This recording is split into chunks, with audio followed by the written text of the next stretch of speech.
ನಮಸ್ತೆ ಕರ್ನಾಟಕ ಸ್ನೇಹಿತರೆ, ಇವತ್ತಿನ ಸ್ಪೋರ್ಟ್ಸ್ ಅಪ್ಡೇಟ್ ಏನಿದೆ ಅಂತ ನೋಡ್ಕೊಂಡು ಬರೋಣ. ಸೊ ಫಸ್ಟ್ ಅಪ್ಡೇಟ್ ಬಂದು ಪ್ಯಾಟ್ ಕಮಿನ್ಸ್ಗೆ ದಂಡ ಹಾಕಿದ್ದಾರಂತೆ. ಸೊ ಪ್ಯಾಟ್ ಕಮಿನ್ಸ್ಗೆ ನಿಧಾನಗತಿಯ ಓವರ್ ರೇಟಿಂಗ್ ನಿಂದಾಗಿ ದಂಡ ವಿಧಿಸಿದ್ದಾರಂತೆ. IPL ನ ರೂಲ್ಸ್ ಏನಿದೆ, ಆರ್ಟಿಕಲ್ 2.22 ಅಂಡರ್ ಅಲ್ಲಿ ಇದು ಅಫೆನ್ಸ್ ಅಂತ ಪ್ಯಾಟ್ ಕಮಿನ್ಸ್ ಅವರಿಗೆ ದಂಡ ವಿಧಿಸಲಾಗಿದೆ. ಸೊ ನೋಡೋದಾದ್ರೆ 12 ಲಕ್ಷದಷ್ಟು ದಂಡ ವಿಧಿಸಿದ್ದಾರಂತೆ. ಹೌದು, 12 ಲಕ್ಷದ ದಂಡ ಪ್ಯಾಟ್ ಕಮಿನ್ಸ್ಗೆ ಬಿದ್ದಿದೆ. ಯಾಕಿರ್ಬೋದು, ರೀಸನ್ ಏನಂತ ಹೇಳಿದ್ರೆ ನಿಧಾನಗತಿಯ ಓವರ್. ಹೌದು, ಇಡೀ ಮ್ಯಾಚ್ ನಲ್ಲಿ ಇಂತಿಷ್ಟೇ ಟೈಮ್ ಅಂತ ಇರ್ತದೆ. ಸೊ ಆ ಟೈಮ್ ನಲ್ಲಿ ಎಲ್ಲಾ ಓವರ್ಗಳನ್ನು ಮುಗಿಸ್ಬೇಕಾಗ್ತದೆ. ಸೊ ಅಂಥದ್ರಲ್ಲಿ ಒಂದ್ ವೇಳೆ ಮುಗಿಸಿಲ್ಲ ಅಂತ ಹೇಳಿದ್ರೆ ಕ್ಯಾಪ್ಟನ್ಗೆ ದಂಡ ವಿಧಿಸ್ತಾರೆ. ಸೊ ಅದೇ ರೀತಿ ಇವಾಗ ಪ್ಯಾಟ್ ಕಮಿನ್ಸ್ಗೆ ದಂಡ ವಿಧಿಸಲಾಗಿದೆ. MS ಧೋನಿ LSG ವಿರುದ್ಧ ಪಂದ್ಯ ಏನಿದೆ ಅದಕ್ಕೆ ಲಕ್ನೋಗೆ ಹಾರಿದ್ದಾರಂತೆ. ಸೊ ಲಕ್ನೋಗೆ ಟೀಮ್ ನ ಜೊತೆ ಪ್ರಯಾಣ ಮಾಡಿದ್ದಾರೆ ಅನ್ನುವಂತಹ ಅಪ್ಡೇಟ್ಗಳು ಬರ್ತಾ ಇದೆ.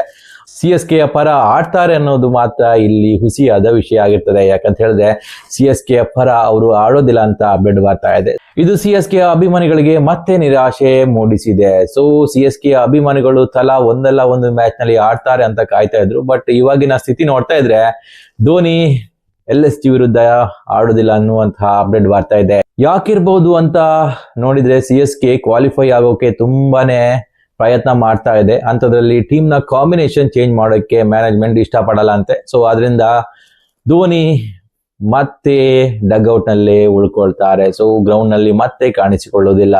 ಸೊ ಅವರ ಅಭಿಮಾನಿಗಳೇನಿದ್ದಾರೆ ಇನ್ನು ಉಳಿದಂತಹ ಮ್ಯಾಚ್ ನಲ್ಲಿ ಇದು ಅವರು ಆಡ್ತಾರ ಅನ್ನೋದು ಕೂಡ ಕಾಯ್ತಾ ಇರ್ಬೇಕಾಗ್ತದೆ. ಸೊ ಒಂದ್ ವೇಳೆ ಆಡಿದ್ರೆ ಸೊ ಅಭಿಮಾನಿಗಳಿಗೆ ಖುಷಿ ಕೊಡ್ತದೆ. ಸೊ ಆಡಿಲ್ಲ ಅಂತ ಹೇಳಿದ್ರೆ ಖಂಡಿತವಾಗಿಯೂ ಧೋನಿಯ ವಿದಾಯ ನಿಶ್ಚಿತವಾಗಿರ್ತದೆ. ಸೊ ಧೋನಿ ಸೈಲೆಂಟ್ ಆಗಿ ವಿದಾಯ ಹೇಳಿದ್ರು ಅಂತಾನೆ ಅನ್ಕೋಬೇಕಾಗ್ತದೆ.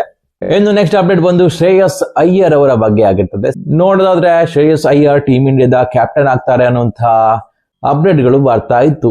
ಆದ್ರೆ ಇವಾಗ ಎಲ್ಲದಕ್ಕೂ ಬ್ರೇಕ್ ಬಿದ್ದಿದೆ. ಯಾಕಂತ ಹೇಳಿದ್ರೆ ಗೌತಮ್ ಗಂಭೀರ್ ಅಜಿತ್ ಅಗರ್ಕರ್ ಜೋಡಿ ಏನಿದ್ದಾರೆ ಅವರಿಗೆ ಫಸ್ಟ್ ಚಾಯ್ಸ್ ಸೂರ್ಯಕುಮಾರ್ ಯಾದವ್ ಅಂತೆ. ಸೊ ಮುಂದಿನ T20 ವರ್ಲ್ಡ್ ಕಪ್ ಅಲ್ಲಿ ಸೂರ್ಯಕುಮಾರ್ ಯಾದವ್ ಅವರೇ T20ಯ ನಾಯಕನಾಗಿ ಮುಂದುವರಿತಾರೆ ಅನ್ನುವಂತಹ ಮಾತುಗಳು ಬರ್ತಾ ಇದೆ ಅಂತೆ. ಸೊ ಅದರಿಂದ ಶ್ರೇಯಸ್ ಅಯ್ಯರ್ ಅವರನ್ನು T20 ಕ್ಯಾಪ್ಟನ್ ರೇಸ್ ನಿಂದ ದೂರ ಇಟ್ಟಿದ್ದಾರೆ ಎನ್ನಲಾಗ್ತಿದೆ. ಸದ್ಯದ ಮಟ್ಟಿಗೆ ನೋಡಿದ್ರೆ ಶ್ರೇಯಸ್ ಅಯ್ಯರ್ ಒಬ್ಬ ಉತ್ತಮ ಬ್ಯಾಟರ್ ಆಗಿರ್ತಾರೆ, ಹಾಗೇನೆ ಉತ್ತಮ ಕ್ಯಾಪ್ಟನ್ ಕೂಡ ಆಗಿದ್ರು. ಸೂರ್ಯಕುಮಾರ್ ಯಾದವ್ ಒಂದು T20 ಟ್ರೋಫಿಯನ್ನು ವಿನ್ ಮಾಡಿಸಿದ್ರು. ಆದ್ರೆ ಅವರ ಫಾರ್ಮ್ ನೋಡ್ತಾ ಇದ್ರೆ ಅವರು ಇವಾಗ ಸದ್ಯಕ್ಕೆ ಟೀಮ್ ಇಂಡಿಯಾಕ್ಕೆ ಎಂಟ್ರಿ ಕೊಡೋದು ಚಾನ್ಸ್ ಇಲ್ಲ ಅಂತ ಅನಿಸ್ತಾ ಇತ್ತು. ಆದ್ರೆ ಇವಾಗ ನೋಡೋದಾದ್ರೆ ಪರಿಸ್ಥಿತಿ ಎಲ್ಲಾನು ಚೇಂಜ್ ಆಗಿದೆ. ಸೊ ಈ GG ಎರಾ ಏನಿದೆ ಅದರಲ್ಲಿ ಒಳ್ಳೆಯ ಪ್ಲೇಯರ್ಗಳಿಗೆ ಖಂಡಿತ ಚಾನ್ಸ್ ಕೊಡೋದಿಲ್ಲ ಅಂತ ಅನ್ಸುತ್ತೆ. ಸೊ ನೋಡೋಣ ಮುಂದಿನ ದಿನಗಳಲ್ಲಿ ಏನಾಗ್ತದೆ.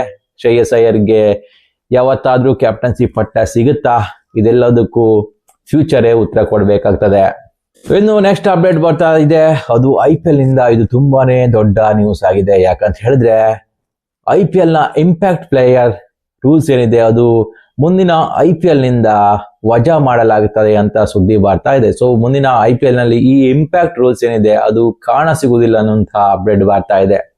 ಸೊ ಸದ್ಯಕ್ಕಂತೂ ಅಫಿಷಿಯಲ್ ಕನ್ಫರ್ಮ್ ಇಲ್ಲ. ಆದ್ರೆ ಒಳಗಿನ ಮಾಹಿತಿಯ ಪ್ರಕಾರ ಈ ಒಂದು ಅಪ್ಡೇಟ್ ಬಂದಿದೆ. ಅದರಂತೆ ಇಂಪ್ಯಾಕ್ಟ್ ಪ್ಲೇಯರ್ ಏನಿದೆ ಅದು ಮುಂದಿನ ಸೀಸನ್ಗಳಲ್ಲಿ ಕಾಣ ಸಿಗುವುದಿಲ್ಲ ಅನ್ನುವಂತಹ ಅಪ್ಡೇಟ್ಗಳು ಬರ್ತಾ ಇದೆ. ಇಂಪ್ಯಾಕ್ಟ್ ಪ್ಲೇಯರ್ ಇದರಿಂದ ಗೇಮ್ ಏನೋ ನೋಡಕ್ಕೆ ಚೆನ್ನಾಗಿರ್ತದೆ, ಆದ್ರೆ ಇದು ತುಂಬಾನೇ ಕ್ರಿಕೆಟ್ ಅನ್ನು ಕೊಲ್ಲುತ್ತದೆ ಅಂತ ಹೇಳ್ಬೋದು. ಯಾಕಂತ ಹೇಳಿದ್ರೆ ಒಬ್ಬ ಆಲ್ರೌಂಡರ್ ಪ್ಲೇಯರ್ ನ ಇಲ್ಲಿ ಹುಟ್ಟಾಕೋಕೆ ಸಾಧ್ಯನೇ ಆಗಿರೋದಿಲ್ಲ. ಯಾಕಂತ ಹೇಳಿದ್ರೆ ಒಬ್ಬ ಎಕ್ಸ್ಟ್ರಾ ಬೌಲರ್ ಬೇಕಂತ ಹೇಳಿದ್ರೆ ಎಕ್ಸ್ಟ್ರಾ ಬೌಲರ್ ಅನ್ನು ತೆಗೆದುಕೊಳ್ತಾರೆ, ಒಬ್ಬ ಎಕ್ಸ್ಟ್ರಾ ಬ್ಯಾಟ್ಸ್ಮನ್ ಬೇಕಂತ ಹೇಳಿದ್ರೆ ಒಬ್ಬ ಎಕ್ಸ್ಟ್ರಾ ಬ್ಯಾಟ್ಸ್ಮನ್ ಗಳನ್ನು ತೆಗೆದುಕೊಳ್ತಾರೆ. ಇಲ್ಲಿ ಆಲ್ರೌಂಡರ್ ನ ಕೆಲಸ ಏನಿದೆ ಅದು ತುಂಬಾನೇ ಕಡಿಮೆ ಆಗ್ತಾ ಹೋಗ್ತಾ ಇತ್ತು. ಕೆಲವೊಂದು ಆಲ್ರೌಂಡರ್ ಗಳು ಕಾಣ ಸಿಗುವುದೇ ಕಷ್ಟ ಆಗ್ತಿತ್ತು. ಸೊ ಉತ್ತಮ ಆಲ್ರೌಂಡರ್ ಗಳು ಮಾತ್ರ ಇಲ್ಲಿ ಈ ಒಂದು ಇಂಪ್ಯಾಕ್ಟ್ ರೂಲ್ಸ್ ನ ನಡುವೆನೂ ಕೂಡ ಬದುಕಿ ಉಳಿತಾ ಇದ್ರು ಅಂತ ಹೇಳ್ಬಹುದು. ಕೆಲವೊಂದು ಫ್ರಾಂಚೈಸಿಗಳು ಕೂಡ ಈ ಇಂಪ್ಯಾಕ್ಟ್ ಪ್ಲೇಯರ್ ನ ರೂಲ್ಸ್ ಏನಿದೆ ಅದರ ವಿರುದ್ಧವಾಗಿ ಇದ್ರು. ಕೆಲವೊಂದು ಪ್ಲೇಯರ್ ಗಳು ಕೂಡ ಈ ಒಂದು ರೂಲ್ಸ್ ನ ಬಗ್ಗೆ ವಿರುದ್ಧವಾಗಿ ಇದ್ರು.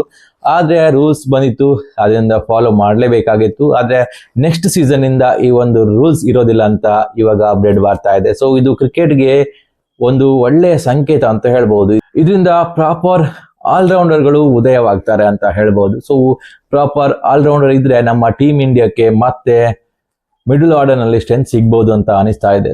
ಈ ಒಂದು ರೂಲ್ಸ್ ತೆಗೆದು ಹಾಕುವುದು ತುಂಬಾನೇ ಅಗತ್ಯವಾಗಿತ್ತು. ಸೊ ಆ ರೂಲ್ಸ್ ಅನ್ನು ಇವಾಗ ತೆಗೆದು ಹಾಕ್ತಾ ಇದ್ದಾರೆ. ಇದು ಇವತ್ತಿನ ಕ್ರಿಕೆಟ್ ಅಪ್ಡೇಟ್. ಯಾರಿಗಾದ್ರೂ ಇಷ್ಟ ಆದ್ರೆ ಲೈಕ್ ಅಂತೂ ಮಾಡಿ, ಹಾಗೇನೆ ಸಬ್ಸ್ಕ್ರೈಬ್ ಮಾಡೋದಂತೂ ಮರಿಬೇಡಿ. ನಮಸ್ಕಾರ.